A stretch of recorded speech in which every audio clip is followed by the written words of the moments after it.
It's time for Class Racing Today, the podcast for the NHRA class racing fan.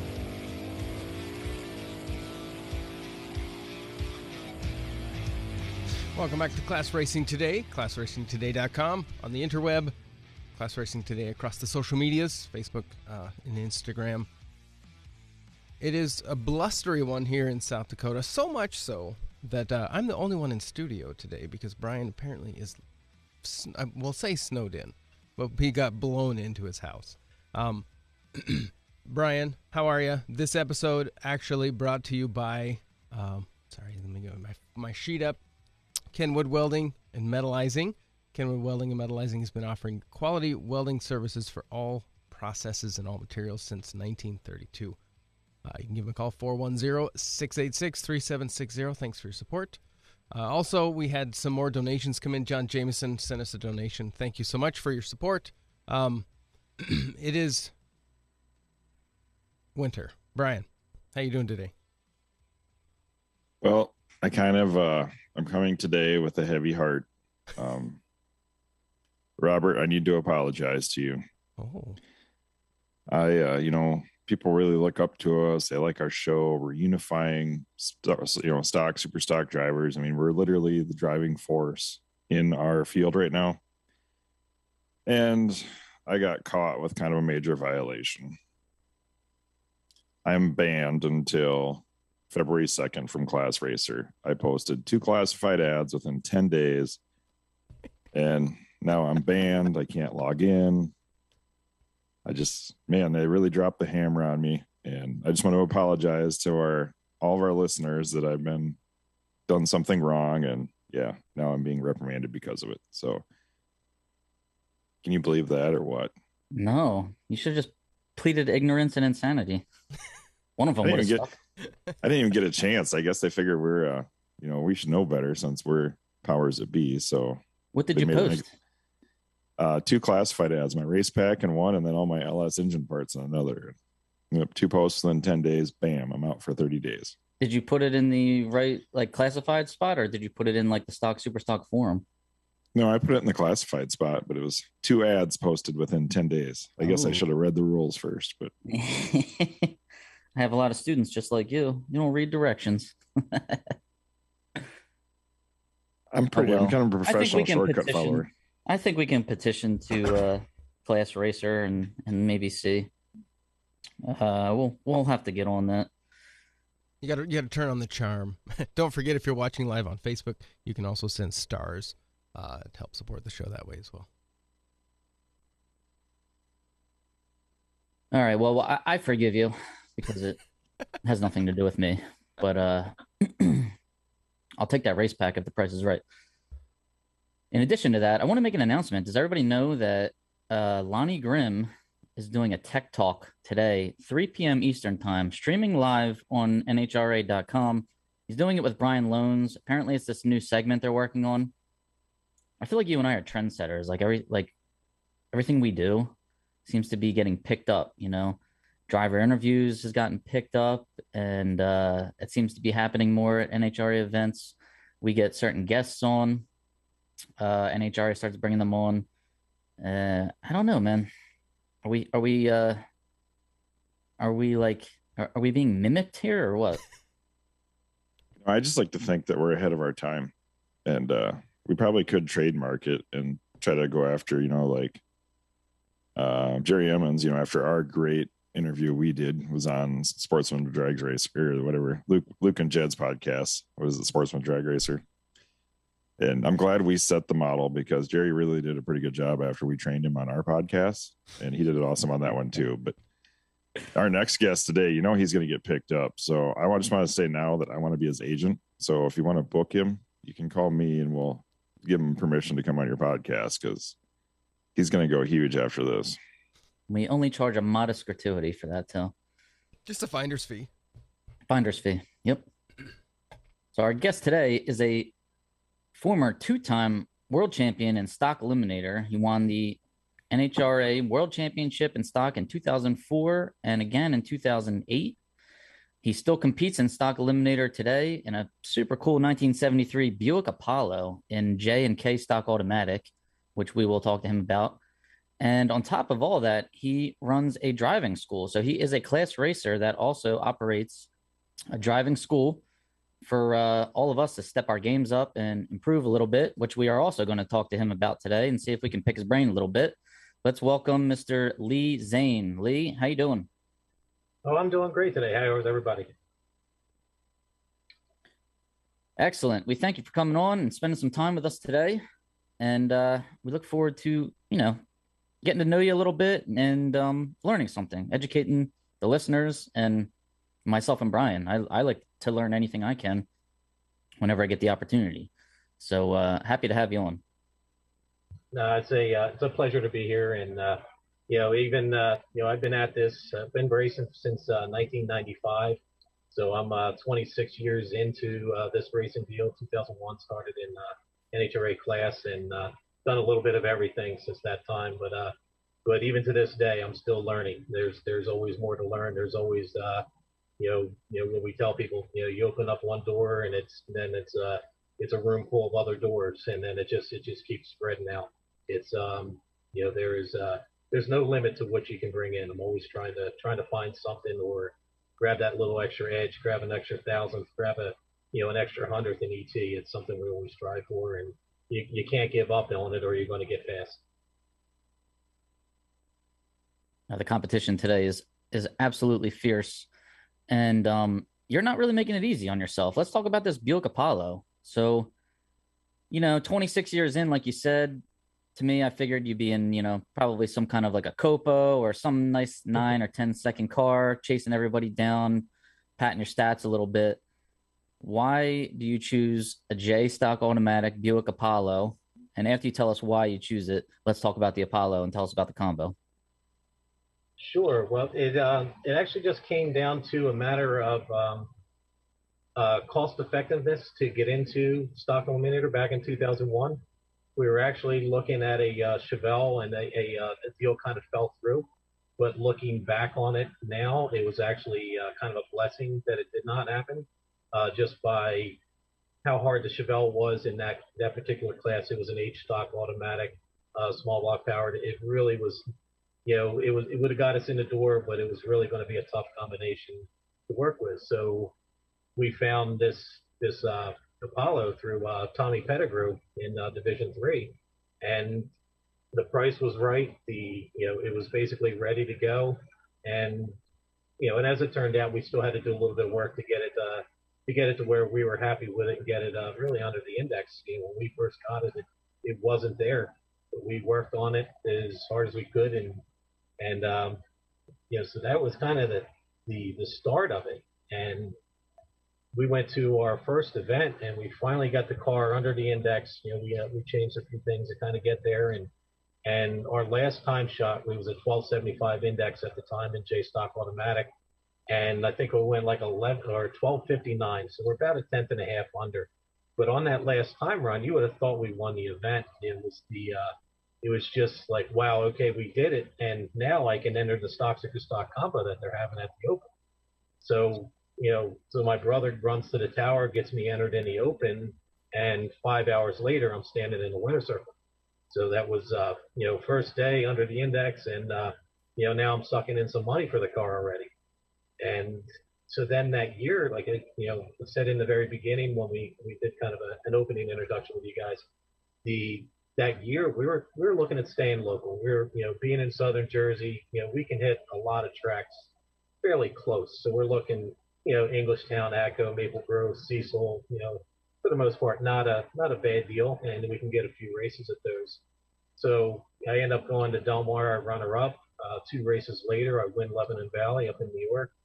A couple races later, I'm going rounds, and so we made a decision going into Englishtown that if I can get at least a semi or better, it's probably worth chasing something and going after a top 10, and who knows. And so at Englishtown, I go into that race with that mindset, and I ended up winning Englishtown. So now I'm loading up a pickup truck and an open trailer with the Apollo, and heading for the City of Lights, I guess. We're heading to Vegas, and I had a shot at the championship, and ended up finishing number 7 in the country that year. It was due to a mishap, with an intake violation, there was a grind mark inside the intake, so we had to claim a 0 for one of our events out of Maple Grove. And it was a learning process. It was there when we bought the car. We had no idea. We didn't know what it was, but they didn't like it, so whatever. It really didn't enhance anything, but I was 4/10 under. So here it is. This is, I'm not a rocket ship by any means, and I wasn't winning any heads-up races, but so we move on. But like I said, in that year, you actually had to claim a 0 as one of your best national events. So my 3 out of my 6, one of them had to be a 0. So by finishing 4th in the country, they took my next, worst one, which was a second rounder, because again, we didn't do many. And, so they pulled 44 and knocked me down to 7th. But either way, 7th in the country, I was extremely pleased with with that season. And, from there, that kick started me big time, going, the next season, I ended up doing 15 national events along with all the divisionals, bracket racing where I could here and there. And, because we were loaded with a silver card. So we're racing for $40 a week, at a national event, and at that time, that's all the insurance was, and the silver card got us in cheap. So we went after it, and that was the start of it. That's why it kind of happened. It was just wasn't really a pick. My brother sent me the information. He says, there's this Buick Apollo that's a good looking car, and I'm like, well, what's a Buick Apollo? I have no idea.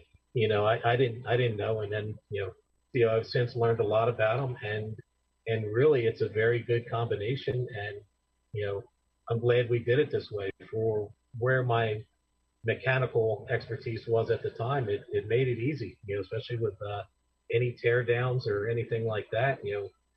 I always, back then my main problem was I could never put the distributor back in correctly.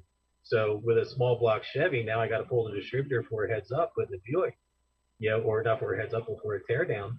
But in the Buick, it's in the front cover. I didn't have to touch it. So I let my engine builder set everything, and we run all year. Just let it go, but the tear downs are effortless. So that was kind of the joke. Is like now I didn't have to deal with that. It's just pull the head off, pull the intake off, unbolt, bolt back on, and send it. Let's go. That's cool. Now, I didn't know what a Buick Apollo was until I saw you driving one. So that car kind of educated both of us. So that's a cool car. It has a 350 cubic inch motor, correct? That's correct. Yeah. What's the combo and horsepower rating? So 175 is the advertised horsepower. 266 is the NHRA horsepower on it. So 175, 266, 350 with I run a turbo 350. I haven't even switched over to a metric yet. Back then the metrics were fairly new, because I only campaigned the car from 2001 to 2000, about halfway through 2007. And then we kind of, I split ways with Barry there. So after that so up till that point, I finally purchased a car. I believe it was 2016. I bought the car, my girlfriend and I. So to kind of get started again. But up to that point, that was basically the setup that we dealt with. And so I stuck with the turbo 350, and like I said, I'm in the process of possibly getting the metric set up for it, maybe a little bit better. But I was always worried about the weight of a metric trans with 3,650 pounds or so. That's required for the Apollo for K stock automatic. Actually, 3,625 is the minimum. So, but we're looking towards the future, try to make it a little bit quicker. And because there's some fast cars out there. Getting away from that combination for so many years and kind of starting over. The car is good, but there's some updates that definitely need to be done. Did you do your own transmissions, or who does your transmissions? Transmissions are done by Frank Lupo down in Delaware. They do dynamic transmissions and converters. Sean Wiley down there is kind of his right-hand man that really does all the work, and they are excellent with me. It's especially when I was back early 2000s, kind of racing for a living. I I was hard on the engine guys and the transmission guys. And, Glenn Briglio at B&B Automotive Machine in New York, he was always doing the motors for me, and it was a revolving door. We get about 200 runs on the car, and he said, I'm hitting 15 national events plus the 8-9 divisional, a couple national opens, bracket racing. I needed the stuff, and I could drop my transmission off in Delaware, and 2 days later I'm picking it back up, and and then on the engine side, I'm dropping it off to him, and within 3-4 weeks he's getting it back to me. It was just kind of like planned out as to how we were going to do it.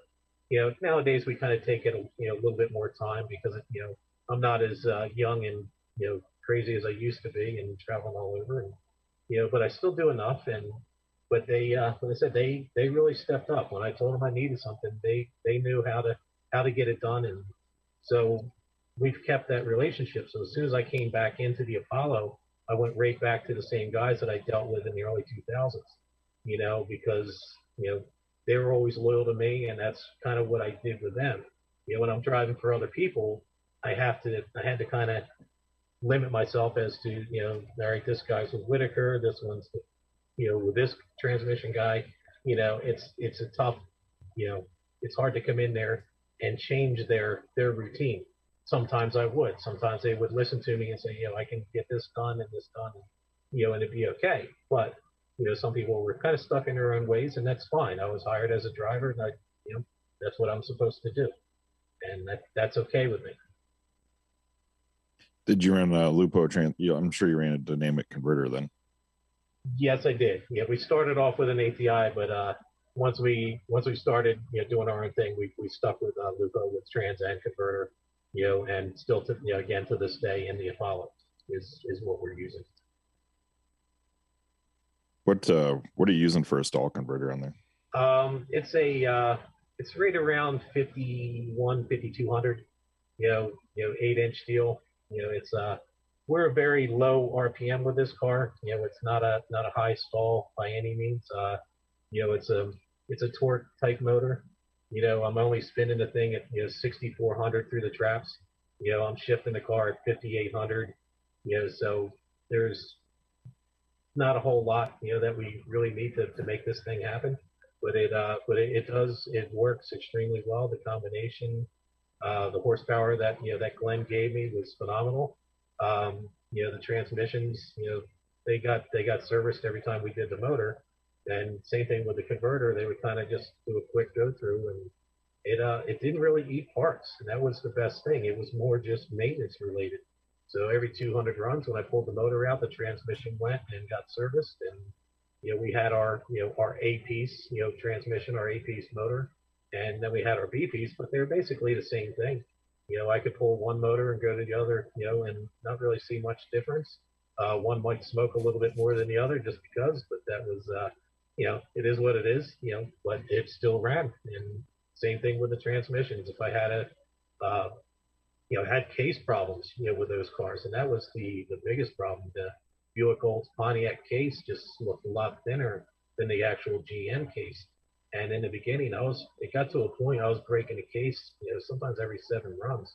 I broke 2 at Chicago, and rolling into a final, and this thing's dripping fluid, and I'm stuffing trash down there by from the trash can to keep the leak from happening on the starting line, so Rick Stewart wouldn't shut me off. And I'm expecting it to just kind of break there on the starting line, and so I launched the car, and and it was against Pete Biondo, and but he said I did everything I could, but it was but breaking it in the semis, it was and it broke on deceleration. So I eventually ended up cutting the bell housing off and putting the Ultra Bell on it prior to being legal, because it was my only fix. I had the problem came as I had one break on the starting line at ACO at a stock super stock race, and it broke so bad that it hit my ankle down by the throttle, and gave me a bruise on the ankle and basically turned the transmission upside down on the starting line. So here you are dumping 6-7 quarts of synthetic trans fluid right on the starting line. And but when that happened, I looked at it more as a safety issue. This is again, this is before we were allowed to run the Ultra Bell. So I put an Ultra Bell in there, sprayed it black, and just kind of went with it because it was it was what we had to do to fix the problem because we changed everything. We tried different mounts, we tried different drive shafts, we tried everything, but it just was not working. And we even went to the multi case where it had the GM pattern, and it was just not happening. But Sean and Frank, knew what I needed to do, and they're like, hey, you got to do what you got to do because we're changing transmissions too often due to a cracked case. He's like, we're going to run out of cases here soon. You keep this up. So that was that was about the only issues that I ever had with the combination, but we fixed that and moved forward. What do you run for a gear set in that? It's a 456, 12 volt, but with 456 gear, nothing crazy. We had purchased a 488 to run in the car if we ever went to, if I ever went to Vegas or, if I wanted to try something a little bit different at Indy. But to be honest, we bought it and it never went in the car. It was fast enough that I didn't need to try it. It wasn't necessary. The extra couple hundreds that it may have given me at Indy, I was qualifying okay at Indy with the car. In 2004 at the 50th U.S. Nationals at that time, I think we were number 23 qualifier out of 170 cars, 180.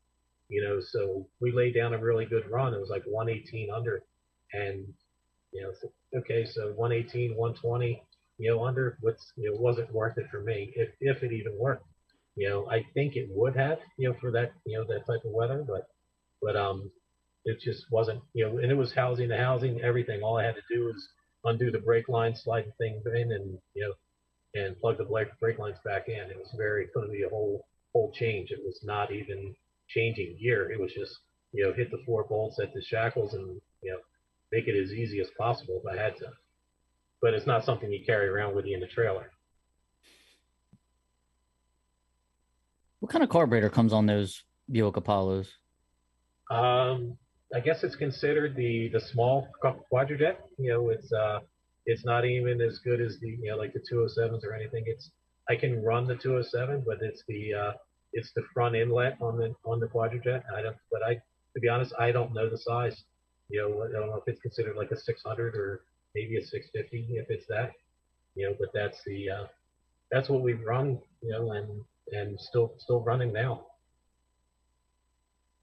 In 1973, it's like the smog motors are starting to take over. Is that like a low compression motor? It's a low compression. It's we're it's probably 9.5 to 1 is about where we're at. Maybe a 10 to 1 if we use it up. But it was right before, like 74 is when when the smog stuff started coming in because I have a 74 intake and a few minor things that we could change. I could turn it into a 74 and I can actually go up a class. So now it becomes a natural K instead of a natural J. But we seldomly did that because it was, one big thing is you had to have the shock absorbing bumpers, which the 73 did not, 74 did. That's where the difference in the weight came from. But just some moldings and a couple things that we changed, and then I would have to change the intake because the 73 and 74 had specific number intakes, so that would have to be changed, which is what we ran. We ran it a couple events, but for the most part, we kept it as a 73, just because I liked a little extra speed, especially when I could run it in J. It was nice to kind of bring myself up a little bit closer to people, be able to go 1170, 1160s on average in J, and gain an extra 2 or 3 miles per hour because I get 200 pounds out of it if I needed to. And just to tighten up the speed difference. Back then, with an AB car, it was about all we dealt with. So they're going 128 to my 109, 110, 18 mile per hour Judge is pretty easy. But 15 mile per hour still not a big or 20 mile per hour not a big difference. But every little bit track position made it a little bit easier for me to judge. Nowadays I can deal with it. 30 or 40 mile per hour spread. It's not too bad. Don't you think that makes it? It's actually harder for the fast car when the speed difference is off that far. I believe it does. And that's something that we just not to touch on the school too much right now, but that's it exactly what we teach is we break things down into time versus distance, and that's what you're looking at for a guy going by me at 150 miles per hour. He has to take so much finish line to take the same amount of 10,000 finish line that I can take, but I can take more distance to take the same 10,000s. So my look is a little bit bigger than what their look would be as far as for them to take that same amount. And that's where people don't understand. You think, you got to take 5,000s, 2,000s, you're taking this much, but you're not. It's a greater distance. So if they got to take a foot and a half to take 10,000s, and I can take 3 feet to take 10,000s, and that's the difference. And that's where it becomes a little bit easier as long as you understand what you're looking at and utilizing the mirrors correctly, then you can decipher that distance in a mirror up until the point at the finish line. Now hold a minute. Stop. You're talking about mirrors. Yeah. Now I was told my whole life, I use the mirror to make sure the guy's not broken on the starting line, but after that, you're supposed to turn around and look, aren't you? No, you use it as much as can. That in the beginning, I was a typical right lane driver, because we have the left side mirror. Now the problem you get with these small outside mirrors, especially on the Apollo, you got the little tiny one, objects in mirror closer than they appear. So you can only use it as that reference, and then our inside mirror is all we're allowed to use. We're not allowed to step up to that all-star mirror where you got 4 different ones going across the roll cage, which we have in the bracket car. But by doing that, by what we have in the bracket car, we can utilize those mirrors to assist us while being in the left lane. So that way you're not doing the turn and back. Because while you're doing that, you're losing track reference as to where you are compared to where the car is. But every time you turn your head, now you don't know where the finish line is. And then you come back, you find the car. Now you come back to the finish line to find the finish line. You've lost the car again. So utilizing the mirror is it keeps the race in front of me technically. So so going back to using the mirror on the driver's side, I'm looking into the mirror, watching them come, up at me. So in a way, I'm using both eyes. I got my left eye in the mirror, my right eye is at the finish line, but I'm not looking at my finish line. I don't have to come back. I'm looking at their finish line. It's the same distance. So I'm looking through that mirror past to the finish line to judge the finish line. I'm watching the car in the mirror. Once they hit a certain point, then I can turn my head and they're right out here. But that's understanding mirror setup. And that's one thing that we do teach in the school, because the mirror setup is not the same as what you're going down the highway with. You're going to get the wrong look. So that's part of it. But that's how I can drive in front. And if you look at my comp car, it looks like a big Mickey Mouse ears on this thing. You see these 2 big black round 5-inch circles, and people make fun of it. Oh wow, what are you doing with that? I haven't really given a stripe up, so that's what I'm doing with it. It's not a cockiness. It's just this is what I use to keep the race in front of me. If they're going 190 to my 145 in that Phantom, it was a tough judge. And like you said, you have to know that they're coming, but then if you have adjusted right, you can set it to where you can use it to know exactly where they are on, in track position. Track position is key. That is, everybody says you need the seat time to figure out track position, but you have to understand what you're looking at. Seat time is a double-edged sword. We all know how to make runs. We know how to get down the track, but practicing and understanding what you're looking at, that's what you're looking for at a seat time. Knowing what you're looking at on the starting line, knowing what you're looking at for track position going down to the finish line.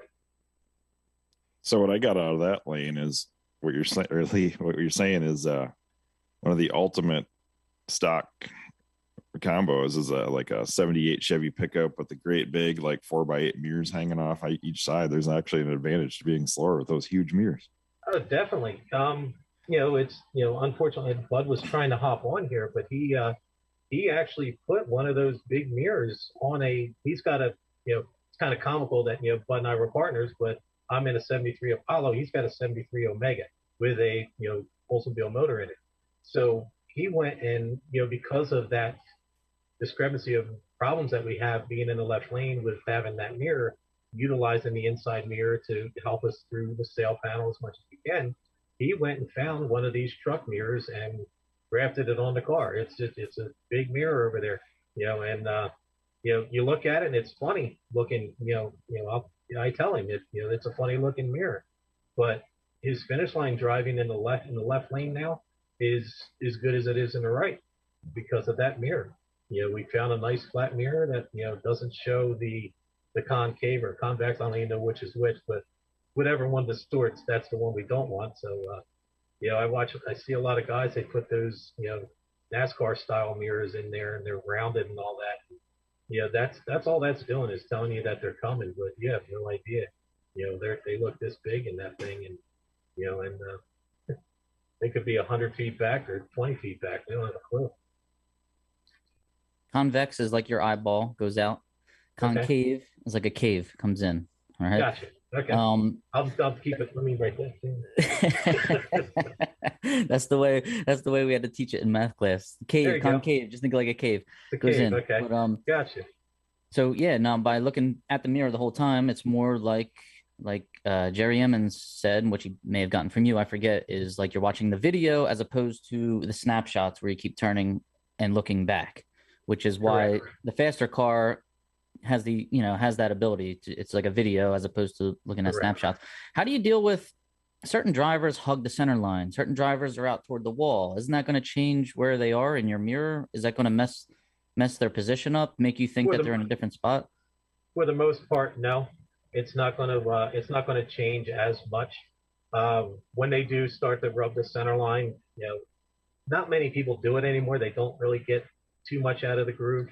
I had one guy bracket racing years ago, and at ACO, and he would kick dust up. He'd go so far over to the wall, and you don't really see that nowadays. But if they do it, it doesn't really affect me much, because if they do start to go to the center line, I can still move myself 3 or 4 feet to the right, because I'm seeing them taking that move, so I'll make that move as well. In the same way, if they start to move 3 feet the other way, I may take a little bit of movement that way, but it's not enough where I can't use the mirror for the way I have it set and what I'm looking for out of it.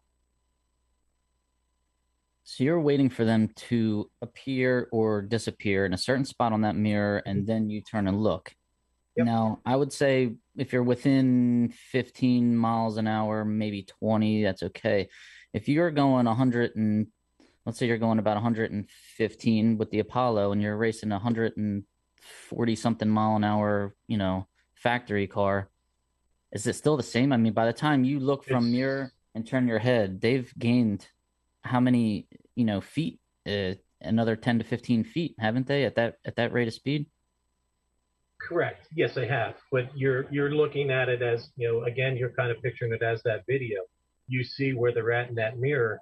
And once they are getting to that spot that I'm looking for, then I know I can see the track. I can see what they're doing coming across that mirror. And then once I see that they're about to come out of it, in the spot that I'm looking for, I can make that turn and they're there, and they're going to be very close. They're going to be either right on my bumper, but they're going to be pretty close. And, again, dealing with 50 mile per hour, double A type car or whatever, Cobra Jet deal out there now, Copo, it's still relative. I've dealt with it enough with just taking a bracket car and running a Tuesday night gambler race against dragsters,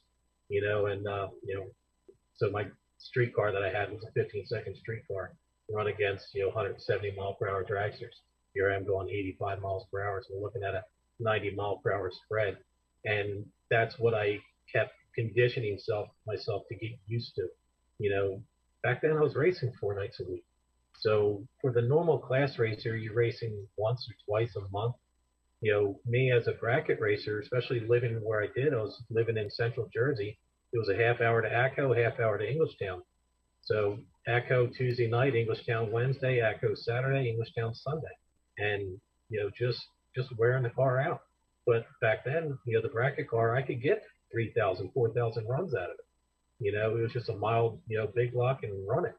And so by doing that, I'm putting 2 months of work that a normal class racer would put in 1 week.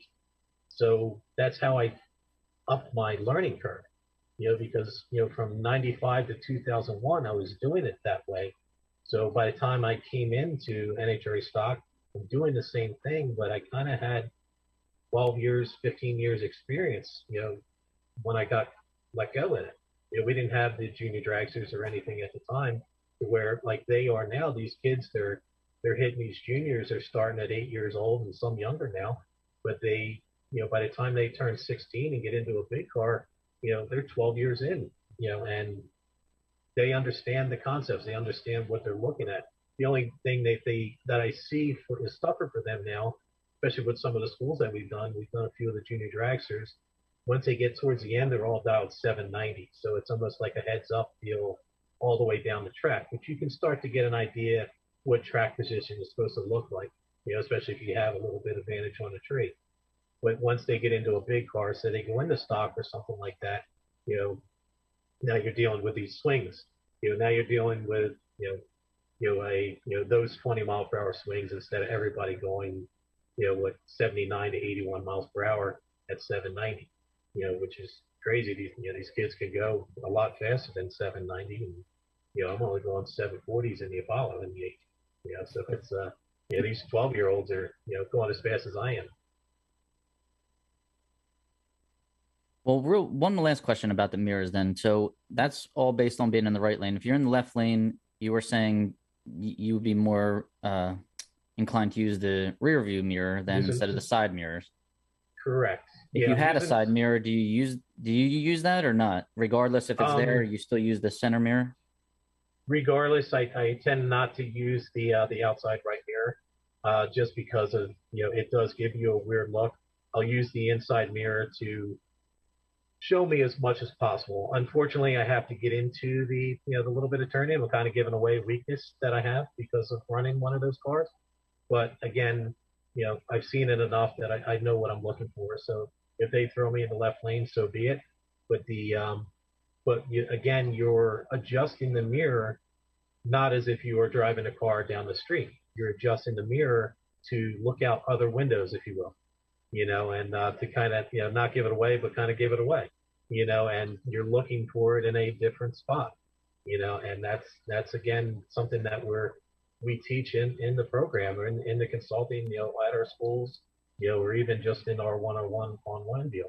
And it's to get them to understand, again, what they're looking for and how to look for it. And to put it honest, the mirror is not straight across. We got it slightly turned, and you're looking out a different window. Everybody's looking out the back window. I'm looking at another. That pretty much gives you the answer, but they get into that window, it's the same as if I'm doing this and finding them over here. Interesting. I like it. All right. Well, we haven't even mentioned the school per se. We've just been talking about things that you teach at the school. Tell us a little bit about the school, if you will, what kind of program you have, and then I would love to get back into a couple other things. I would definitely want to ask you about some starting line approaches, but tell us about the school. Yeah, like I said, I was kind of hoping Bud was here. I think he was trying to hop on, but the school that we do, it's it was built. We started kind of doing stuff back in 97, 98. Bud and I got together and started teaching people, locally, basically just helping people with starting line, practice trees, stuff like that. And then, 2001, I started traveling. And so we were still kind of doing it, but, in 2002, Bud, had a baby coming. So life kind of got in the way. And so we kind of did our own thing for a while. Bud was doing a school, I was doing a school, or helping some people here and there along the way and, through my travels around the country. But all in all, Bud and I never separated. I'm the godfather to his child, and who's grown up. She's 18 years old, 19 years old now. But we've kind of moved, but we've always we worked with each other a lot. The Stock Eliminator taught us a lot, it taught us a lot about weather prediction and figuring all that stuff out. But bracket racing, for the most part, until the big dollar bracket races started coming out, you're making a run every couple hours, and you didn't really need it. You can kind of get an idea. But now, when you're running day to day, like NHRA, we were, and now with the big bracket races, you're making one time shot Tuesday, and now you got to dial from day to day. So now the weather prediction is a huge deal, So that was something, early 2002, we were really, I'm driving across, New Mexico, Arizona, and I would talk to Bud from 11 o'clock till 3 o'clock in the morning because he's a night owl, and we were talking about concepts and figuring this stuff out. So we're building the program in all through the 2000s till the time we, came back together and, life made some changes. Like, I'm back in New Jersey and, I'm 20 minutes away from Bud. So we decided to put the band back together. And, so we came up with the consulting, to still do the schools, and the 101 program was always built as an outlet for our live schools. So to put it in perspective, you hire Bud and I, we come to a school, we're going to spend a day and a half with you, 2 full days, and we are going to overload you with so much information, it's going to blow your mind. Your head's going to be spinning by the end of the 2 days. And that's with anything. You go to any type of, seminar or whatever, there's so much information being thrown at you that you don't know how to compute all of it, suck it all in. You can only do so much. So the 101 program was built for those, and they would sign up for the on-track deal, and then for 2 months they were able to cop into the 101 program for free, and that gave them an outlet to go on to that next event, and things would start to pop. Things would come into their head, and then they would come to us. Well, what about this? Well, what about that? I remember you talking about this. How did that happen? And what can I build on from this? So they had that outlet and that group setting to continue the craft. And then after the 2 months, if they decided they wanted to stay in the 101 program with us, they could. And then after the 2 months, if they wanted to go on their own, that's fine. They go, and that's our ultimate goal, is we want people to learn so you can do it on your own. We're not looking to suck everybody dry and, make $1 million out of this. This is our passion. Bud and I love this. We have so much fun working with people and, building this, that, like I said, it's not about that, and we got to eat so that, time is, some money there, but that's not our ultimate goal.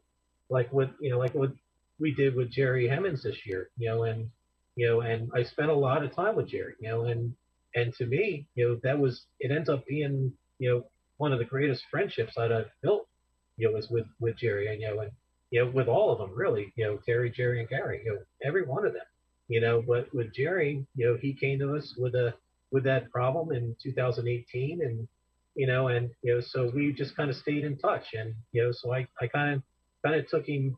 It's weird to say, because in the beginning I was looking at Jerry, that like, this was a guy when I first started, they were out there. They're the same age as me, but they were already clicking off wins and winning divisions and this and that. My first year, I ran Gary Emmons in the final at Vegas, and, at the national event. And to me, I'm looking up to these guys, it's like, so then when they came where Jerry comes to me and, asked for help, it's a starstruck type moment. It's, I know what I was capable of doing, and, but it was a relationship that we built. We had to kind of feel each other out as, will this work? How, especially being distant related. I'm in Jersey, he's in Houston, he's racing everywhere that I'm not really, I'm not traveling like that. So it's, so we try to figure out how we're going to make this work to getting to what he was looking for. He comes to me in 18, he said, I want to win a championship. Okay, easier said than done, but I'll do what I can to help. And here we are, he got it, and to be honest, it's as gratifying to me as it was winning in 04 and 08, because this was a guy that, like many people, they thought Emmons Brothers had already won a championship. they did with Harvey, but we're talking 94 or 93, I believe it was. So over those course of years, you've seen Emmons win many different things, but they haven't had many championships to go with it. So that was a big part of the, kicking the butt to kind of getting there. And he did everything I asked. I had him change a lot of things. And that's what we do in the school, week in, week out. Bud and I are, Bud might be on a phone call with somebody else. I'm on a phone call with this guy or messaging with this guy at a certain event, whether it be down in Florida or, out in Indy or whatever. We got a lot of people in the Northeast, up in Lebanon Valley and Epping, New Hampshire, and a lot of guys out in the Pittsburgh area. And, and it's, our phones are ringing, and the text messages coming in. And that's how we stay on top of it. It's because we are available, and, we don't have a big following, it's, well, not saying we don't have a big following. It's, in comparison to, like with Luke Bagaki's deal, he's got a huge following with that. And I respect the hell out of Luke, and it's, it's a different, ours is different, it's just, everybody has a certain way.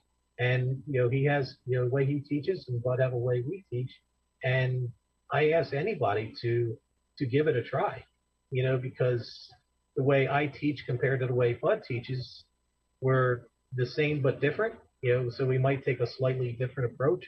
But the end result is we want you to be the best that you can be, and it doesn't matter how we get there, and that's the same thing with anybody. I've asked questions from many different people in my career to get to where I'm at. I've learned from Sal Biondo, Pete Biondo. Bud taught me a lot, early, when I started bracket racing.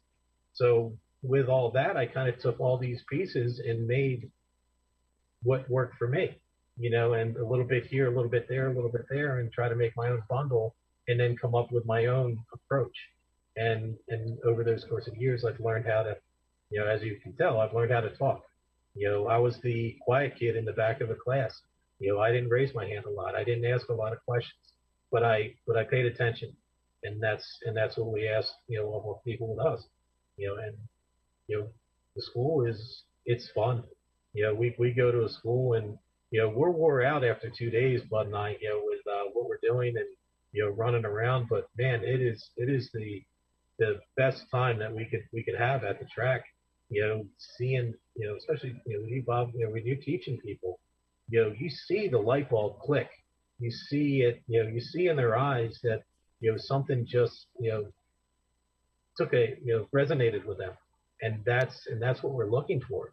And when that happens, it's like your kid, you just, it's just, you're happy for their accomplishment, and that's what I was with Jerry when he won that championship. It was, I was very happy for him, and text messaging him right up to the to the point that I couldn't no more. And he's 4 pair back, and right there with him. It's like, all right, you got this. Everything's done.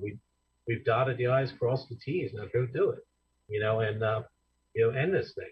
He played it out long enough, all through Vegas and going into Pomona. I was like, dude, I got to get some sleep here. This West Coast thing was killing me. It's like, here I am at 1 o'clock in the morning to watch to discuss things, but here, at least they're making a run at 8, 9 o'clock at night, and it's midnight here. It's like, man, and then I'm waking up at 4 in the morning because I'm worrying about what the dollying the next day. It's like, it was so, like I said, to put it in perspective, it was so much harder than if it was for myself. For myself, I'm going to let things go a little bit. Us as racers, we know what we can set aside, and that doesn't mean as much. This doesn't mean as much.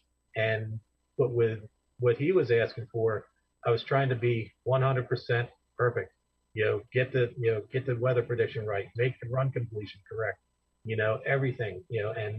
And that's the program. That's how we push forward. And they said it was scarier. I'd rather just hopped in the car and did it, than sitting on the sideline, because but he definitely earned it. He put a lot of work into it, and that's all we ask of anybody that we work with. We got quite a few people. They've come in, and they were they said, I'll give this a try, or I'm going to sell everything. And we've turned them into track champions after that. And And to us, that's great. We had a couple track champions at Lebanon Valley, back to back years, and one guy did it the one year, the one guy did it the next year, and and they're still strong today, and that's to us that is very gratifying. Well, it looks like Bud might actually be in the waiting room, so we're going to try to bring him in here. Okay, good. So hopefully he's been watching. Kind of. I like him already. He's wearing his Holly EFI hat. Oh, geez, we're going to get started on the EFI already. Hey, Bud, how's it going? Hi, how you doing? Excellent. Thanks for joining us. No, thank you. Thanks for having me. Lee was just, we covered Lee's Stock Eliminator combo. We actually started talking about driving, getting chased using mirrors to gauge your opponent's track position.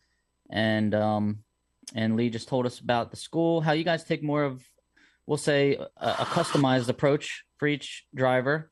Meaning, I guess you try to limit the enrollment a little bit and make sure that you're focusing 100% on each one of your students, as opposed to, I guess, just taking, let's just take a bazillion people and see, how many people we can, set a record on here. Like, so I do think your approach is pretty cool. And like Lee said, I mean, I teach math. It's great to take a kid who's getting 50s and 60s, give them a couple tutoring sessions, and then they crank out like a 90 on a test. It gives you like that sense of accomplishment. So I guess if you guys have a student, you give him a couple lessons and then he goes out and makes it to the semifinal, you feel great and the driver feels great also. So I like what you guys are doing. Yeah, no, 100%. It's all about, we have the personal approach. That's what we want. So we have to keep the numbers small so we can continue to give the personal attention. Lee and I kind of, we joke the 101 is actually 1-on-1. That's our whole goal. We want each person to get everything they need. We're so afraid of, leaving somebody behind, so we keep it small and keep it so we can give the personal attention. And what you were just saying about seeing it in somebody's eyes when they make an improvement. It's just a real quick story. One of our students was here. He came to the house the other day, went over a few things with hitting the tree, showed him one little thing that I could see he was doing in his release. And he proceeded to, he was within 1,000th in 5 hits after I made the little adjustment. And his eyes just like, he's looking at me like, this, how's this possible? This can't be me. It was just so funny to see that. And that's our fulfillment. That's what Lee and I are after, is seeing something like that. So it's just like Lee had said earlier, it's a passion. That's what we're after. So question I have, are you guys like the 2 kids at the schoolyard picking teams? Like, I want him. And there's that one guy that's like, why am I always last? Like, no, it's funny. What Lee was just saying earlier is that we have a little different style of teaching. Not that it's a different style, but people are different. So he has a little, we're teaching the same thing, but I can say something to somebody 10 different ways and it's just not registering. Lee comes in, makes a little, just a off the cuff comment, and the guy's like, oh, that makes so much sense, but we don't get, like, I don't get mad at that. I'm happy. Yes, it got through. We don't care how it gets through as long as it gets through. So it kind of weeds itself out. People tend to take the either myself or Lee or both of us, or one of us for finish line, one of us for starting line, or, and that kind of thing. And it just kind of works itself out as to who fits better for the student. That's all we care about. Right. No, we don't pick. I want to bring it back to, let's get some tech questions in here. And I see you wearing a Holley EFI hat. I'm just going to assume that you prefer Holley EFI over all the other fuel injection companies. Weather station, What's the best weather station? Which one do you guys prefer? Computech. The Race Air Computech Pro is, or the Race Air Cloud, or what's it called now?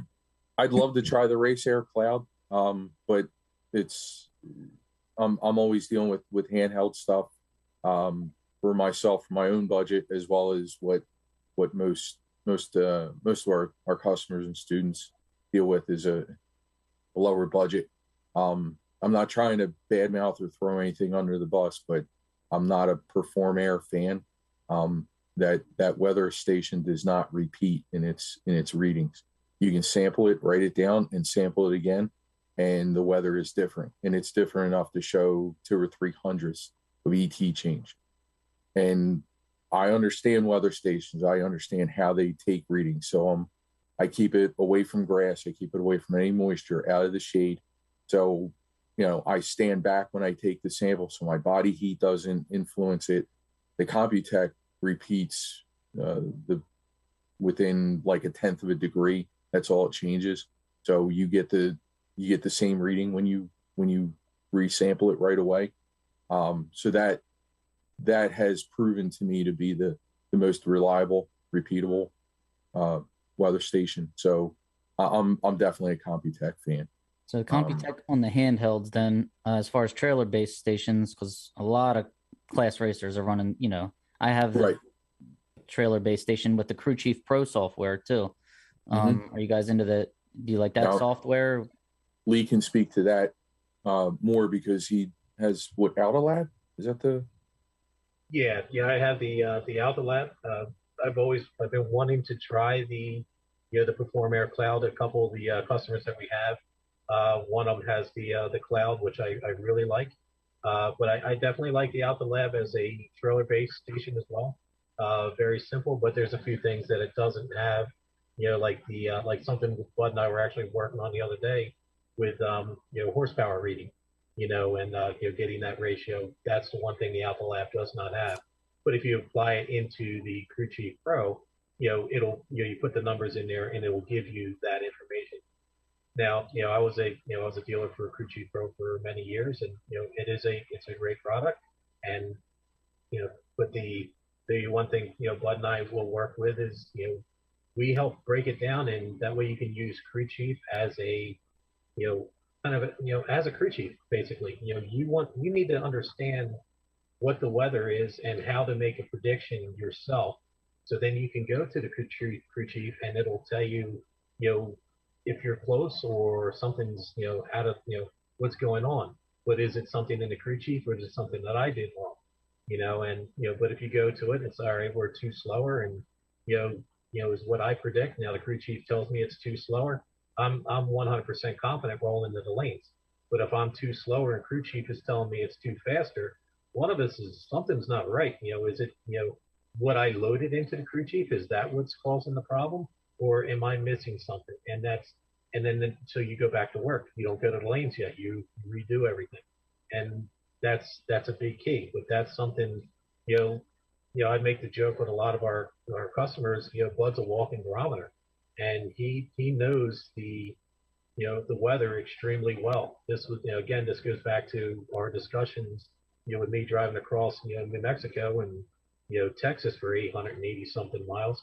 It's figuring out certain weathers, and then so we kept building on that, and Bud took it to another level, and the what we're using as far as weather prediction right now is probably the best prediction I've ever seen. It is it's worked with many different cars, and as anybody watching, they know that I run a lot of different weird combination type things. Even the 4-cylinder comp dragster, I can use this prediction to make it work. Same thing. So now I can get into the small block car on alcohol, or the Buick Apollo. It's all working, and that's due to we don't rest really. We're always looking for a different way. Like I said, we were the other day looking at different weather predictions to help the customers, help them simplify it kind of and not get so overwhelmed.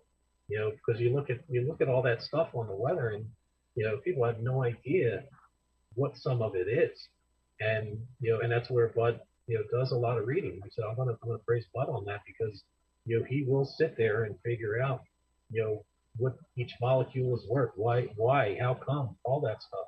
And that's what we've been able to bring to the table, especially on the prediction side of things, because that is huge. Everybody can practice starting lines, and even now you can still practice a little bit with finish line stuff with some of the games that are out there in theory. But it's but understanding all that and being able to go back to your own logbook and change your prediction. How would it have changed whatever round? Let's say you lost third round at at Echo, Bob, and you did it because of a weather problem. Now you could go and you could put in our formula, look at it, and say, oh my God, if I had that, I could have, instead of being dialed 1188 that run, I could have had the 91 on there with the work. And that's what we strive for. And that's why we have our customers send us pictures of the logbook. We'll go through it with them. We sit, Zoom is a big deal for us.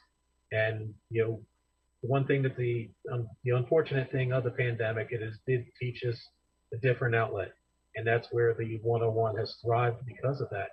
And we've taken it to a different level through Zoom, because we can shadow your computer. We can look at it. We can look at your runs from the race back and see where there was a problem, what's going on, why, is that converter flash too much? All those things that kind of Brian, that we had talked in the beginning. All those things, figuring out where a shift point would be, or should be, and making the cars more consistent. And this is what we break down. Anything from, like I said, starting line, finish line, weather, and car setup. And car setup is a lot of the problems. And it never stops. We're always kind of, Bud and I will sit on the phone for 2 hours and work on things, try and figure it out daily. At least once or twice a week. And coming up with different avenues, or let's try this and see how this works, but we'll try it on our own stuff first. And then, just as anything, we're redesigning. And, so next month we might present it to the one-on-one, but we're taking that time to make sure it works first and get an idea of what's working. What would you guys say, like the fundamental issue that 90% of people need to work on? Like, to me, like if I look at it across the board, probably just starting line, getting the good light. Like, would you say that's, or is it more like the weather prediction people are missing? It's not per se what the most common is. The most important is definitely a starting line. That is the most fundamental piece. Without that, the run is in jeopardy right off the get-go. If you don't have a good light, you're just fighting an uphill battle. You could have your weather prediction right, you could drive the finish line well, but if you're behind on the tree, you're in trouble. So you have to have that as the most important part. What one person is missing, somebody else has, but then somebody else will be good at a different thing, and this person isn't. So you can't pinpoint what's most common. The most common thing we have people chasing is the finish line. That's what most come to us about, saying that they need help. I'm good on the starting line. I need help at the finish line. And the funny thing that it always turns out is just about everybody needs help on the starting line too. Even if you think you've got that down good, there's still so much more to learn on the starting line. Even if you are in a decent window, if you don't know when you miss it, that's a problem.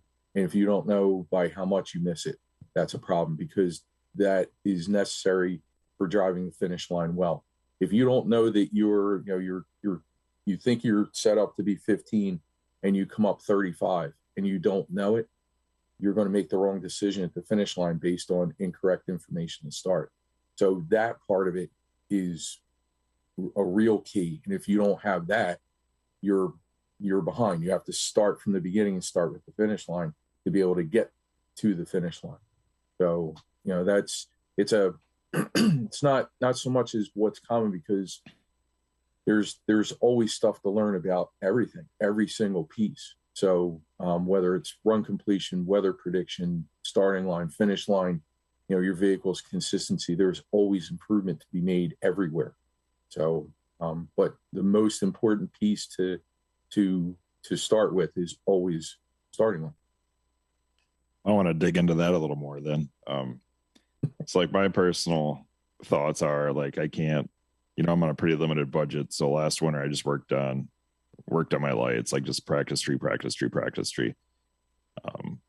I'm admittedly have a crutch. I started blocking just because I was always red. I was getting mad. I started blocking and it seemed like it just really made me a lot more consistent. But I do realize that, it's a crutch, but up here where I can only go, 10 races a year, it's hard to really get in a good routine. And this is my third year of driving. So that makes it kind of tough too.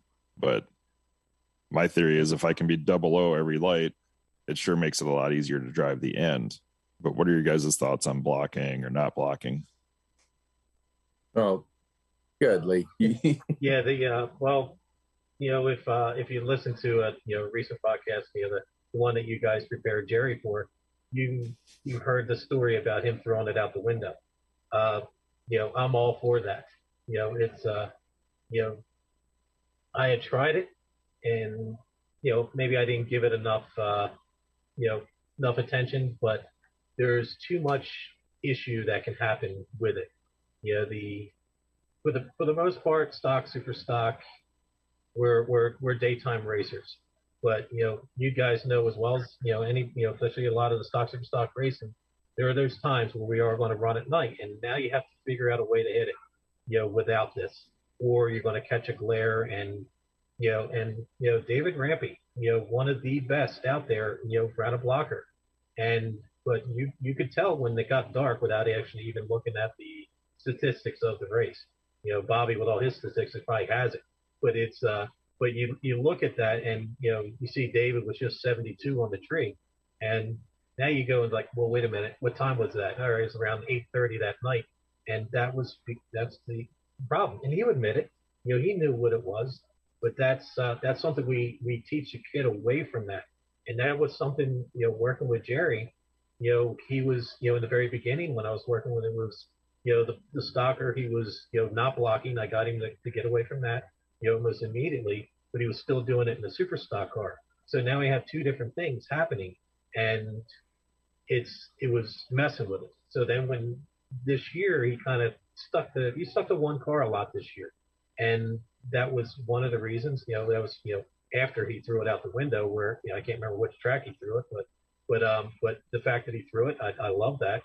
And he even had like when we first started, I saw his practice tree set up with a blocker on the thing or in block mode. I'm like, we're only going to do that if we're trying to fix, where you're at, cut out the anticipation or figure out if you're sitting on it, just as if we're hitting a 5/10 pro tree, same type of deal. And that's what we work on and try to get that out of there. And we're specific about what we're targeting, what we're looking for, and trying to simulate, the bottom valve as if it is a pro tree or if it is being blocked. So when you roll into that nighttime session, you're only dealing with what is my difference at night from day. How do I see it differently? Because we all see the tree a little bit different at night, and so now it's only that, and it's not that on top of, am I going to catch a glare? Am I not going to catch a glare? Am I going to sit on it? All those things. And that's, I would rather not have that crutch. Now with bracket racing, not many people were using it because, we were only getting, at a big dollar event, we're getting 2 rounds in during the day, and, from 7 o'clock at night till 1 o'clock in the morning, we're going to finish the rest. So it's dark. So there is, you can't do it. You're not going to win. I'm not going to say you're not going to win, but you're going to make it extremely difficult on yourself because maybe somebody pulled it off, but I haven't heard of it. Well, that podcast that he was just on, I listened to it coming home this weekend, and it was just like a light bulb goes off. Like, there's, and Justin says all the time too, it's a crutch. Don't block. And it's like, but man, I just feel like I'm so much more consistent with it. It's like, how do you get through that? I know it really jumped out at me when my car broke at my first national event. I jumped in a a station wagon. And man, it's no secret. I leave pretty hard. I leave at like 5,100. I can be double O just about all the time. If I back that down to 2,500, I'm 140. So, and it's like I'm blocking. So I think I'm leaving at the same spot. Like, but I know it's got to be just, I don't know. There's got to be something there. And I'm like, that's my determined. I'm going to fix it this winter. So. Well, I'll let Bud will capitalize on that. So I said, this is where we complement each other. We have an approach, and we're one person weaks, the other one is weaker, the other one picks it up. It's a strength. So, but we're always on the same page, same outcome. You know right where I'm headed. The best thing that you have going for you in using the blocker is you found out that the car can react. So if you were on a pro tree, it would be the same as you blocking, because there are no two ambers leading up to it. So you are truly leaving on the flash. So the fact that your car can react there, that allows you to be able to truly react to the bulb. You won't have to fight anticipation or sitting on it, or you already have established what RPM you need to leave at to hit the tree. So now it's just a matter of learning the process of how to ignore the other two bulbs. That's what Lee and I teach. Not trying to keep anything away from anything, but we have a very systematic way of breaking it down. There's a lot of, like Lee said, I do a lot of reading, so I always want to know why. So one of the books I actually have in my laptop bag is Neuroscience for Dummies, because I wanted to understand how you see the light and what allows you to react and how the whole system works. I knew how to do it. I knew how to teach it and make it work, but I wanted to know why. So now I have even more information, and explains a lot of things that we've always done. Like we do something and it works. We don't know why it works, but we keep doing it. So I found the reasoning in the explanation. And a lot of it has to do with your focal vision and your ability to stay focused on your target. That's where people start with the problem on the bottom bolt. That's where they tend to follow the tree down and anticipate. You combine that with the fact of because they're following it, or they don't like the light that they have, you keep coming up 60, 70. First thing you say is, oh, I missed it. Well, what if you didn't? What if 60 and 70 is where the car is? You need to get the car to react quicker. You running the blocker, you've already taken all that part of it out of it. It's gone. You know that you can, at this RPM, you said 5,100, that's where you're hitting the tree. Well, that's where you're at. So now you know that is the correct hit. Anything outside of coming up, 10, you're sitting on it or anticipating. It's very simple. But that's the main thing, is to learn how to focus on the third yellow so you don't see the other two coming. I mean, they're coming, but you don't pay attention to it. Focal vision is the key. So. I would say, and I'm not an instructor like you guys, but you need a psychiatrist for the starting line and you guys for the finish line. Okay. There are so many variables that are affecting a driver. I would think on the starting line, what round this is first round at a national event. Did the other driver just flicker the bulb? Did I just flicker the bulb? Am I at the right RPM? All this crap. Did I breathe? Am I breathing? Have I been holding my breath for the last 2 minutes? Like, your pulse rate, all this stuff is going to affect how you react to a third amber, right? Once you leave that starting line, though, I can't ever remember being nervous or what. I don't know what I do when I'm going down the track, but I know I'm not nervous anymore. So when I'm at the finish line, it's purely mechanical now. What can I see? What can I do? So, like, as far as the starting line, I just feel like there's so much more variables that can affect your performance on the starting line. And like, do you guys teach all about that? Like the breathing techniques, how you keep a racer calm in a tense situation. I mean, Jerry Emmons was going down the track for a world championship. I probably would have had a stroke in the car. I mean, like, I don't know how you can control the emotions. I feel like that would be the biggest challenge on the starting line. Well, there's a lot involved, but what the main thing that we teach is that no round is any different than any other round, and just from what you're saying, you're putting a lot of emphasis on stuff that you shouldn't even be thinking about. It doesn't matter at that point. Once you are starting the stage, nothing matters. Are you at the right RPM? Doesn't matter. You have to go with what you're doing with whatever you're at now. That's what it's either right or it's wrong. You can't concern yourself with it. That part's over. To decide whether it's right or wrong is beforehand.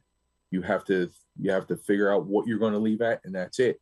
You make your decision, you live with it. When you are going to hit the tree, there is nothing else in the world at that point except reacting to the ball, just focusing on your spot, and that's it. You find the spot on the tree that you're targeting, and that's all you concern yourself with. Everything else is just, clutter. It's all going to do nothing but get in the way. So you're on the line for a world championship. Well, it's either going to work or it's not. You can't change that. You can't make any difference. So you have to forget about that. The biggest thing I can tell just from the way you're talking, you don't put enough emphasis on your time runs. You're putting all your emphasis, you're making your time runs and going through the motions. Then you get into eliminations. Now it counts. Well, the time runs count. Time runs count just as much, if not more, because that's where you find your setup. You have to put all your emphasis. You need to put the most emphasis on your first run at that track. That's where you put your most emphasis, because if you don't, now you're trying to catch up the rest of the weekend. So you have to put world championship emphasis on your first time run. Now everything else is going to be that same approach, that same mindset. It all counts. It's very important, and how to go about not thinking about it when you're trying to hit the tree. Whatever you've done is up to that point is, you've agreed with. It's something that your whole setup, what RPM, what lane, what you're going to look at, what you're, everything. That's all done pre-run. Then when you go to make the run, it's just execution. There's nothing to think about. You just do. You can't change the outcome at that point. The outcome is going to be whatever it is. Too many people put all their emphasis on whether you won or whether you lost. That doesn't tell anything about how you did. It's your, how did you execute on what you were trying to accomplish? Lee and I say it all the time. There are good losses and bad wins. Okay. If you set up to be 10 and you wanted to take 10 at the finish line and you do that and lose, is it bad, or did you do a good job? Now, if you're 50 and you took 60 stripe and you win, is that a good job? No. Yeah, you got the win, and that's the only thing you can be happy with. That's a terrible job. I'm going to get you in trouble most of the time. And that's the difference. You need to be focusing on how you execute it. It's not about whether you win or lose. It's too vague and too much out of your control. You can only look at what you're trying to do and how well did I execute my plan. That's all you want to go for. And then how the pieces fall is how the pieces fall. You keep doing that round by round by round, starting with your first time run. Next thing you know, you are in the final for a championship. And now everything's on the line. But it won't matter because it's just the next round. Excellent. That sounds good. No, I wasn't coming to you as that's my problem. I'm just saying. No, I'm just saying it's such a mental game, and you're going to have so many people come up to you that say, I can't hit the tree. Maybe I'm not seeing it right. And I would think a lot of their problem is they're just not, like you said, they're not. It's how do you get people to focus? How do you get people to control their emotions is probably the hardest job for you guys. Like, it is a tough job. And that's, again, I don't want to keep using Jerry on it, but just because that was kind of in the forefront right now. But, that was one of the biggest, hurdles for him was to control the emotion. understanding, what a number technically is. When we first started working together, it was like, what is it? What kind of light you looking for right now? All right, 15 to 25, be a good hit. Okay. So if you go 005, is that good? It's like, yeah, it's good. What about 35? No, I don't want to be 35. But you missed by the same amount.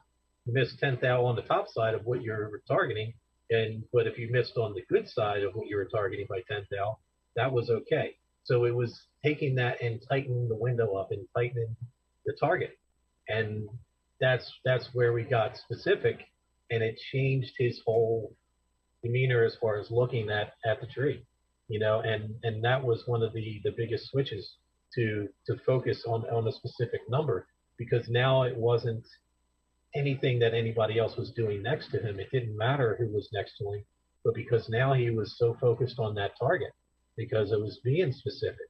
I want you to be 12 on this run. And sure enough, on one run, I can't remember if it was Vegas or Pomona, I said, with this setup, you should be 12. And I'll be damned if you didn't drop at 12, and that was with adding weight to the car, I think. I think we added weight and kind of did an estimate as to what RPM we're going to need, because we just went from A to B and, and all that. And, and then he, drops at 15 on the next one either, but that's where we're at. So it wasn't so much the people next to us anymore, or what we got to get through over there. It just comes down to, racing against ourselves and what our specific target is. Just like Bud was saying, I went into that 2008 championship on Sydney and Pomona, and Kelly Wade, who had just started with NHRA, comes up in the lanes, I think, for the second round or whatever, and she wanted to know what kept me so calm. And here I am running Kevin Helms, and it's like, well, I can only control what I'm doing. This is, I'm going to go out and I'm going to set for this, and I'm going to, take this, and if I do it, I can't lose. My win light may not go on, but I didn't lose. And that was how I keep myself calm. And they said that's going back to 2004 and even before. And to this day, I still live by that demeanor, and I can control what I can control. Once I leave the starting line, I'm not even technically racing that person. I'm racing track position.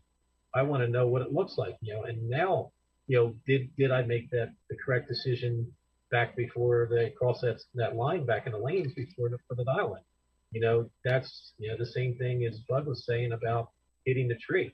Once you've chosen that dial and crossed that line, you're committed. Now coming all the way up to the burnout box, unless you can make an adjustment after the burnout box when you come up and, all right, the tree lighting changed slightly since the time I looked at it, went back to my car, but now I'm up there, I can make a quick change possibly. Some maybe not. Some might have to be able to reach over and change the starting line RPM. Me on the foot brake a lot, I could make a split second decision. All right, 2,700 is not going to work here. I'm going to go 2,800, and make that change. But no matter what the change is, once I start to stage the car, I'm committed to what it is, and it doesn't, and again, it doesn't matter. But that's something that I strive myself on keeping as calm as possible. And I'm gonna get into some tough situations where this race means a lot, and but it's still just a race. We can put so much emphasis on,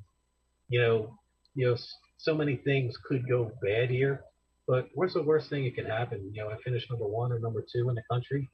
Damn, it sucks. I get it, but either way, I'm still doing something I love and enjoy, and we get away from that, and that's where where my calmness comes in. I get to go racing. This is great, and there's no reason to get upset. I got parked in the mud. Well, 90% of us get parked in the mud. Who cares? And it doesn't matter. Or it took forever to get parked there. Whatever the track's shitty. Make the car work better. And all that stuff. It's just everybody wants to put blame or bitch about other things, but in the grand scheme of things, I'm not at work and I'm racing here today and I'm enjoying this. And you can tell me I got to park here and as long as I'm not in a 2-foot deep puddle, okay, but can I move over a foot and get out of this? All right, that's all I'm asking, and Right. but other than that, it is what it is. I want to ask something you touched on briefly is my mindset is I always want to be sub teens or 00 every run. Why? And everybody's like, oh, that's too hard. That's why would you not want to go that way? Like, am I just completely wrong or? It comes down to what you are comfortable with hitting. If your window is not, in that area, for instance, you got, you're setting up 10, but you could vary, you could drop it 25, so that's 15,000 the wrong way. So if you're setting up 10, you actually have 5,000 red in play, if you go the wrong side of that. So in that same scenario means you can only set up 15 at best.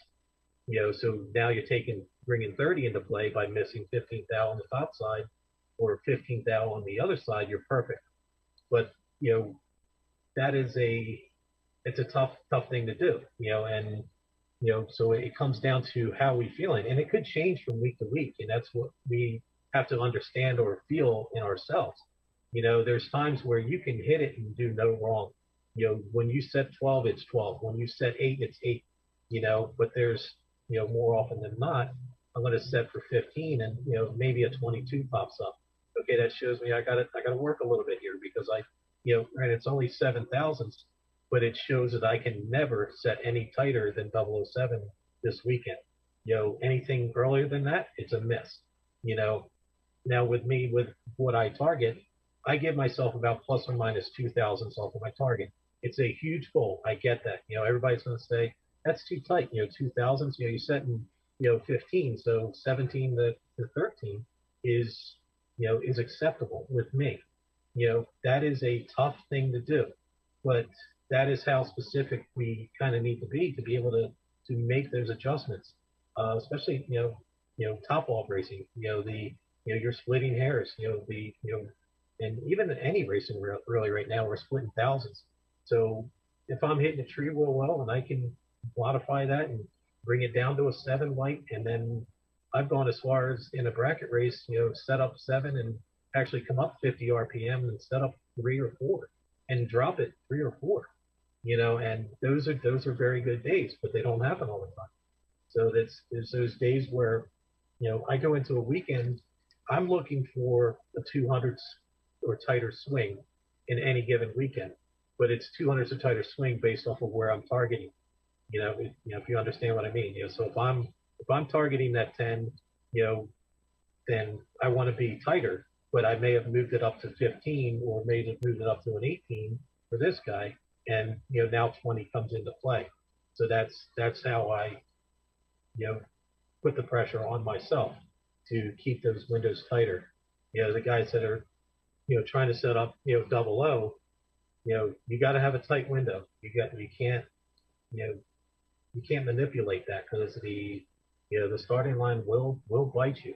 It's like Bud was saying, this is where races are, they're won there, and it's the key part of the whole run. And if you can't set up 00, knowing that you can be it, and you're already hesitant, and now you're gonna, now you're in trouble, because you got to be 100% committed. The one thing with doing that is, once you do that, you have to be 100% focused, because there is no room for error. There's no margin. You go 005 and you leave everything alone in the next round. So you're 5 again, technically is what it should be. But any little bit of misstep staging, if you come in just that tiniest little bit, if you see that glare just a tiny bit better, red is in play. Or it gets darker, and now it takes that 5 and moves it slower, which could benefit, but it changes where we're at, and that's how specific we have to be.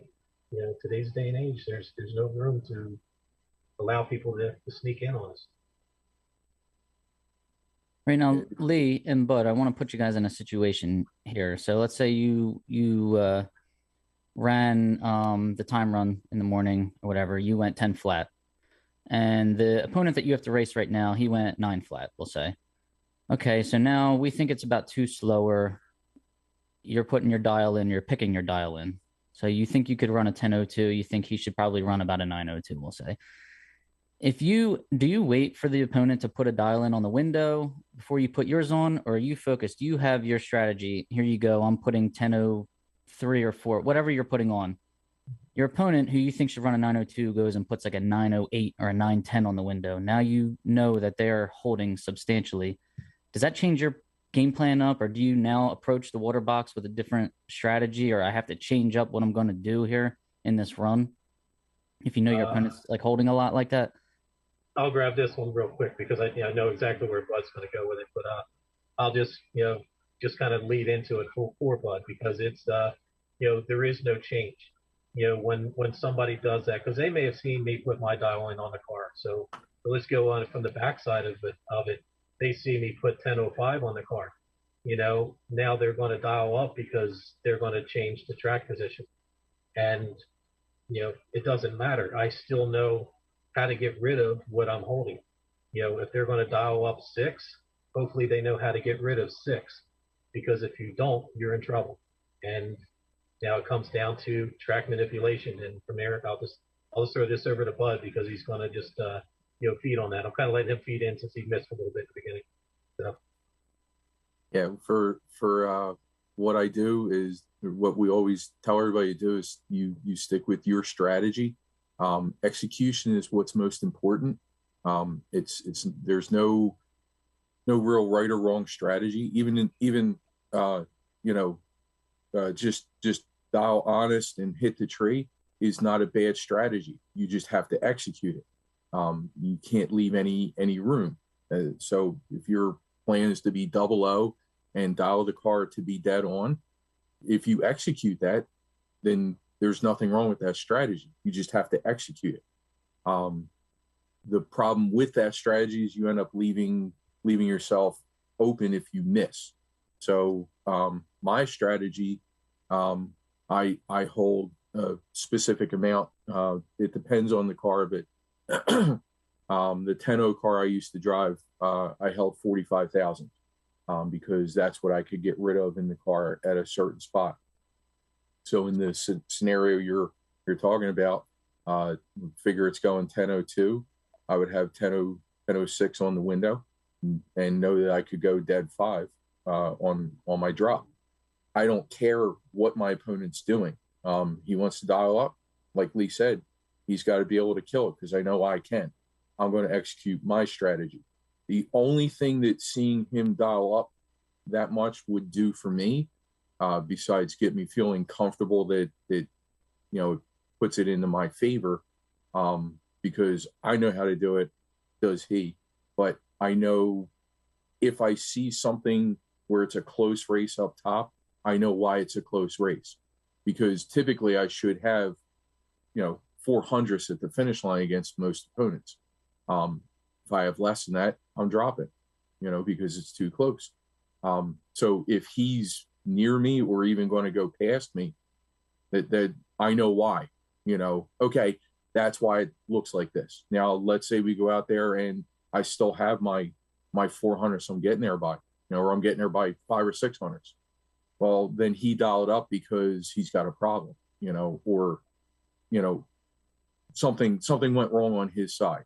I still have to execute my job and I got to make it tight, because what if I picked up? So I'm going to kill the extra and make it as tight as I can. But I'm not changing anything based on what he's doing. I'm not going to put my eggs in his basket. Why rely on what I think he's doing? I know what I'm doing. I know what I want to see. And if I see this, I'm doing this. And if I see that, I'm doing that. And they're my two scenarios. And that's all I'm looking for. And I'm basing off the track position. So I'm executing my strategy regardless of what my opponent's doing or who my opponent is. And that's how I always go into it. Lee tends to change it up sometimes, make a little bit different strategy for who the person is or what he wants to show them. But I'm more of, I'm holding a bunch. This is what I'm holding. I'm doing it every time. I'll tell you how much I'm holding. What are you going to do about it? You know, it doesn't change anything. You now know I'm holding 45. What are you going to do?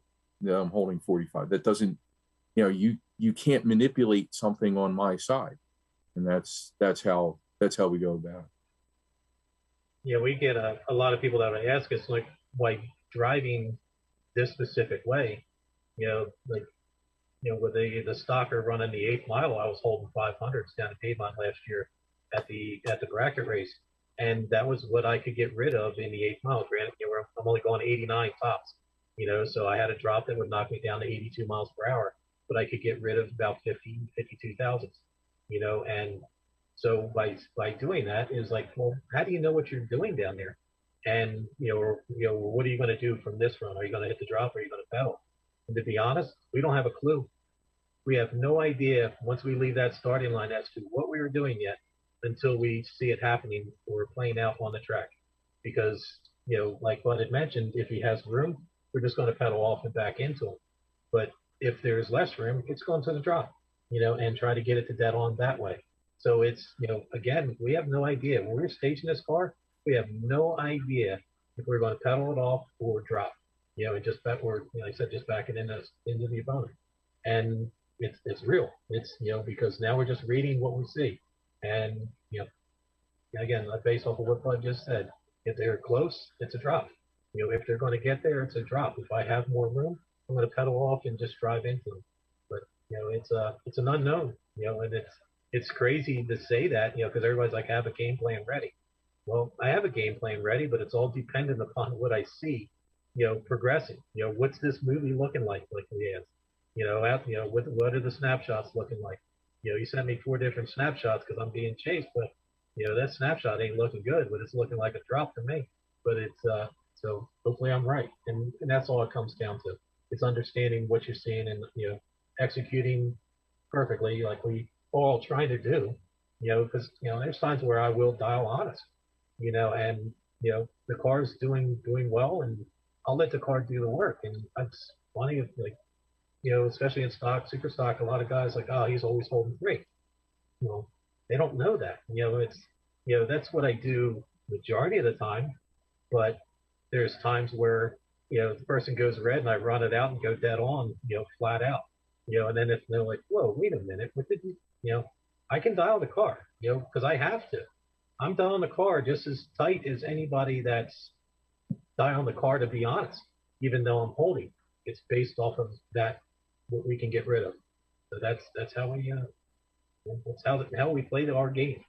It's it's not a just throw a number on there, wing it, and unless we're having an issue and I have to dial the index. So that's a that's a story for that. But that's the way it works. It's have a game plan, but be fluid and adaptable at the same time. See what's going on, then make a decision is basically what you're trying to convey to the students then. Well, it's not about being fluid. You have whatever your game plan is, you have to execute that game plan. It has to be whatever you set up to be. You can't throw your game plan out the window when you're going down track because it doesn't look like what you want it to look like. That's going to set you up for a real problem. You're going to end up making a bad decision, based on, you didn't want it to look like that. You still have to execute based on what you set up to be. If you misdialed the car and you're wrong, like let's say you think you're holding 3, you go down there and you drop and you kill 3, okay, to go 3 over. Okay. You can't look at the time slip and say, oh, well, I should have dialed honest, or, oh, I should have just run it out because I wasn't holding 3. So what you're really saying is you should have done the wrong thing, because the car did something different. You as a driver have to continue to drive and execute what you saw, what you set up to do. So you can't throw it out the window or say you should have thrown it out the window because, doing the wrong thing would have gotten you the win. you need to go back and realize that it was your dial that was wrong. You need to go back and you know, we say all the time about switching hats. You need to switch hats and become the crew chief and figure out where you missed in the dial. The crew chief gave you the wrong information. He gave the driver the wrong info. Driver did everything he was supposed to do. You have to separate those items to know where you're at. You can't manufacture the win. In other words, you can't, you know, make it happen. You can only do what you're supposed to do. We stress this a lot. So it's doing all of your details correctly. You as a driver did everything right. The win wasn't going to happen because of other problems. You follow what I'm saying? Right. So the dial-in being the problem, that's where you have to go and focus and find out where it went wrong. So you do have to be rigid in staying with your strategy. What Lee and I are saying about the fluidity in our strategy is it's a twofold part. It's based on what you're seeing. If you see this, you're going to do this. If you see this, you're going to do. It's like play action in football, or you know, you may hand off, you may pass. Depends on what you see on the line. You know, it's the same kind of thing. We're set up to be holding X amount. How we get rid of it or what we decide to do is going to be based on the track position. If we have more than what we should be holding, we have to believe that, the car picked up. So forget trying to kill a specific amount. We have to make it as tight as we can because we no longer know how much we're holding. Most of the time we come back and find out that it was the other person that gave us extra room. They were late on the trigger. Their car wasn't running the number. That's why we had the extra room. But there are the times where the car did pick up unexpectedly, and getting rid of the extra allows you to pull the race off. So you follow what I'm saying? That's it. The strategy we're talking about is a twofold plan, but everything else you're going out there, you're dialing, to be holding 3. You've got to get rid of your 3, and that's it. And that's how you do it. You're setting up to drop. You're going to go down there. You're going to drop on this fast car because he won't be able to judge you. Then you stick with that, regardless. That's what you're going for. That's how you have to go after that plan. If you were wrong in the dial or you were late on the tree, then that's the part you have to address. It's not the strategy that was wrong. You executed correctly. It was the other part that needs attention. So how do our listeners find you guys? Like, what else? How do we get more information on your program? With our program, but a lot of it is through Facebook. You can go through there's a McNasby Zane Drag Race Consulting /101 page. We get messages through there, or you can message myself or Bud directly through Facebook. And I've had no problem, Nick. If he got in touch with you guys or whatever, we put our phone numbers out there, email, any of that, and we have people call us directly, and see how the program works, and we cater to each individual. There's nothing. We have a general program, but we cater to each individual's needs. To take that next step, get you. Like we said in the beginning, it may be a finish line that you come in for, but we may find out that there's some starting line we got to work on, or help with weather prediction, and again, going back to, there's so many doors, you go through that room, it opens up to many other doors, and, there's doors open up to more doors. And so everybody thinks there's just one thing, one or two things that can just kind of piece the puzzle together. But there's always so much more. But any of those that outlet there, definitely on Facebook gets us, can get you in touch with us, and so have no problem leaving our phone number with anybody, or post below here, and if they want to reach out to us directly by phone, that's fine too. All right, well, we thank you guys for joining us. The time was just flying by, man. I just I only had about 12 more questions, but anyways, now we really appreciate you guys coming on. We will post, I'll find the link to the Facebook page, and we can get that up there for the listeners to get a hold of you guys. And it's been educational. It's been fun. Bud, thanks for coming in there. Appreciate you joining us. And Lee, can't wait to see you out there next year in the Buick Apollo. And good luck in your plans for I'm saying next year. It's actually this year now because it's 2022. So good luck to you guys. And I hope your school keeps thriving. Thanks for joining us. Yeah, thank you. We definitely appreciate it. And